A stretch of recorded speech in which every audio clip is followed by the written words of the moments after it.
Test flexibility dolných končatín. Pri tomto teste zisťujeme ohybnosť v bedrovom kĺbe. Budeme potrebovať meter a stoličku.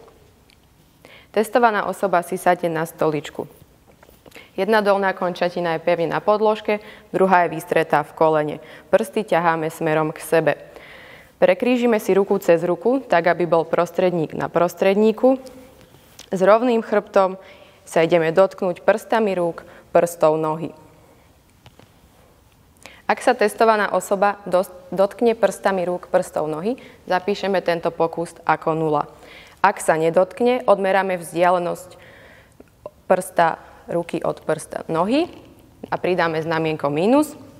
Ak presiahne špičku nohy, odmeriame túto vzdialenosť a pridáme znamienko plus. Testovaná osoba musí ostať v tejto polohe aspoň 2 sekundy. Môžete si sadnúť na stoličku. Tak, sedíte rovno. Jedna dolná končatina je pevne na podložke, druhú vystriem v kolene, prsty ťahám smerom k sebe, preložím si ruku cez ruku, tak aby bol prostredník na prostredníku, chrbát je rovný a vykonám test. Dobre. Môžete vyskúšať test na druhú končatinu. Tak, vydržíme 2 sekundy. A ideme späť. Teraz si môžete vybrať lepšiu stranu a tu budeme testovať.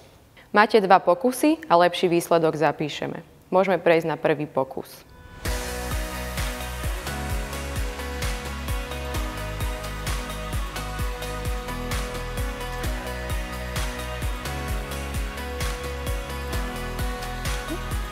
– 20 cm.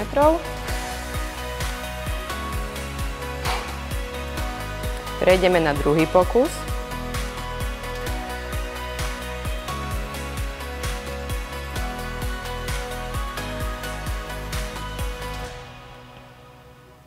13 cm.